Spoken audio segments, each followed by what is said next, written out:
Ever wondered why some people seem to learn new things effortlessly while others struggle? Welcome to the intriguing paradox of learning. You see, learning is a complex process that varies significantly from one person to another. This difference isn't a matter of intelligence or capabilities, but rather, it's all about strategy. Picture learning as a journey. We all have our own unique paths to tread. Some might be straight and smooth, others winding and rocky. But in the end, what matters most isn't the path itself, but how we navigate it.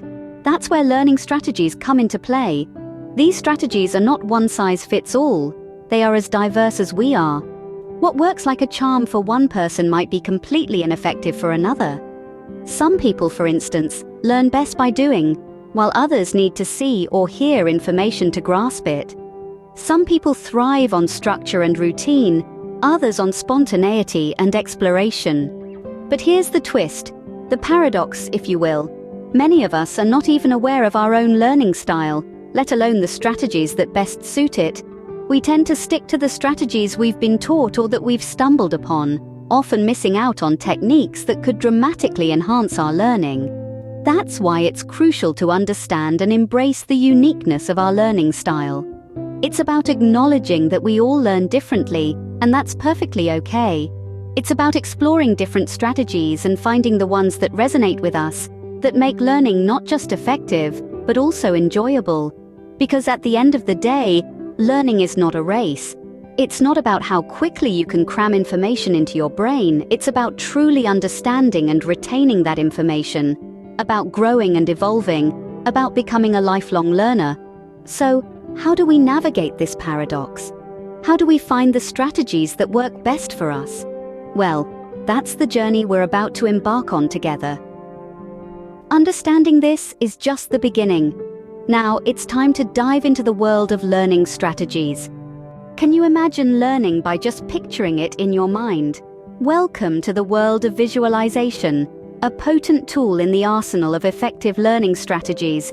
Imagine yourself holding a ripe, juicy lemon. Can you see its vibrant yellow color? Can you feel the waxy surface under your fingertips? Now picture yourself cutting the lemon into half and squeezing the juice into a glass. Can you smell the tangy scent? Can you taste the sour juice on your tongue? If you can, you've just experienced the power of visualization. Visualization is more than just daydreaming. It's a deliberate practice of creating vivid mental images, which can significantly enhance our learning process. When we visualize, our brain works over time to create a mental representation of the information, cementing it in our memory. Think back to when you were a child, learning the alphabet. You probably remember associating each letter with a corresponding image like A for apple, B for ball, and so on. This is a basic form of visualization, where you linked abstract symbols to concrete images, making it easier to remember and recall. Fast forward to today, and this technique can still be incredibly helpful. Whether you're trying to memorize a complex mathematical formula, understand the intricate workings of a car engine, or learn a new language, visualization can be your secret weapon. By creating mental images, you're not just reading or hearing the information, you're experiencing it. This multi-sensory engagement can greatly enhance your understanding and recall. Moreover, visualization isn't just for academic learning. It's used by athletes to improve their performance, by musicians to perfect their craft, even by astronauts to prepare for space missions. The possibilities are virtually endless. However, like any other skill, visualization requires practice. Start small with simple concepts or objects, and gradually move on to more complex scenarios. Over time, you'll find it becomes second nature, and you'll be able to summon vivid mental images at will. So, next time you're learning something new, try painting a mental picture. You might just surprise yourself. Remember when you had to memorize a list, and then you forgot half of it? We've all been there, racking our brains to recall something that just won't come. But what if I told you there's a way to make memorization easier, even enjoyable? Enter the magic of mnemonics. Mnemonics are tools that help us remember information. They can be anything from a simple rhyme to a catchy jingle to a vivid mental image. You've probably used mnemonics without even realizing it. Remember the old classic, 30 days hath September, April, June, and November. That's a mnemonic. The magic of mnemonics lies in their ability to transform abstract, hard-to-remember information into something concrete, visual, and engaging. Our brains are wired to remember stories and images much more easily than plain facts. Mnemonics tap into this innate ability, making memory a breeze. Let's take a closer look at how mnemonics work. Imagine you're trying to remember the order of the planets in our solar system. You could try to memorize the names in order, but that's a bit of a slog.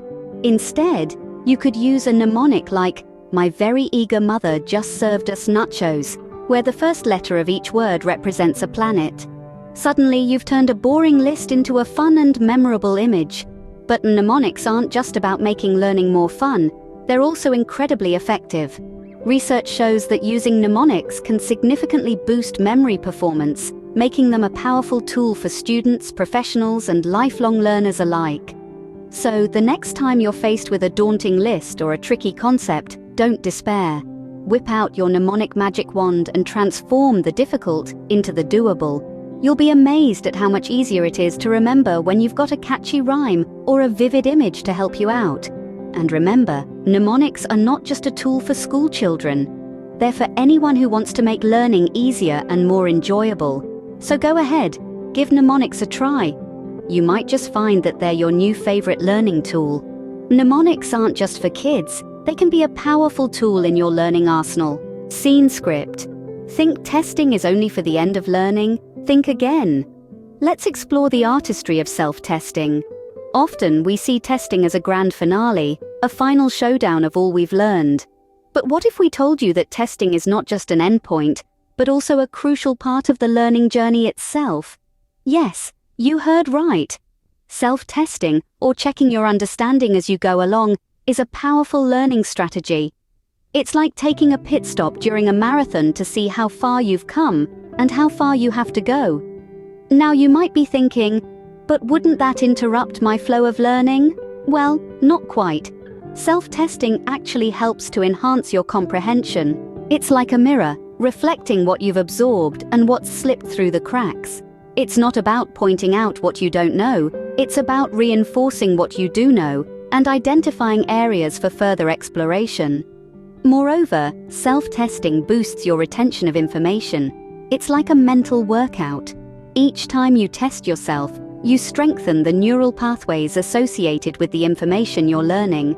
It's the equivalent of flexing your brain muscles, making them stronger and more efficient. But how do you self-test effectively? It could be as simple as pausing after a chapter to recap the main points in your own words. Or you could use flashcards, online quizzes, or even create your own mini-tests. The key is to make it an integral part of your learning routine, not a one-off event. The beauty of self-testing lies in its versatility. It's not about being perfect or getting all the answers right. It's about engaging with the material, challenging yourself, and ultimately, understanding more deeply. So remember, self-testing isn't just for when you think you've learned everything. It's a constant companion on your journey of learning, helping you to absorb, retain, and truly comprehend the information at hand. Self-testing isn't a chore. It's an opportunity to solidify your learning. Ever tried cramming all night for a test only to forget everything the next day? It's a common scenario that many of us have experienced, and it's a perfect illustration of why cramming isn't the most effective way to learn. In fact, there's a whole branch of science dedicated to understanding this phenomenon, known as the science of spacing. The science of spacing is all about how we can optimize our learning by spreading it out over time. It's a strategy that takes advantage of how our brains work, allowing us to absorb and retain information more effectively. You see, when we try to learn a lot of information in one go, our brains can become overloaded. This is known as cognitive overload, and it can make it much more difficult for us to retain the information we're trying to learn. On the other hand, when we space out our learning, we give our brains the chance to process and consolidate the information. Each time we revisit the material, we strengthen the neural connections that help us remember it. This is why you might find it easier to remember something you've reviewed several times over a period of days or weeks, compared to something you've tried to cram in a single night. But there's more to the science of spacing than just avoiding cognitive overload. Spacing out our learning also helps us build more durable memories. When we review information over time, we're not just rehashing the same material, we're also forming new connections and associations, which can help us understand the material more deeply and remember it for longer. So the next time you're tempted to pull an all-nighter before a big exam, remember the science of spacing. Instead of trying to cram everything in at once, try breaking your study sessions into smaller, more manageable chunks. Review the material regularly and give your brain the time it needs to process and consolidate the information. Remember, learning is a marathon, not a sprint. Pace yourself, and you'll go much further.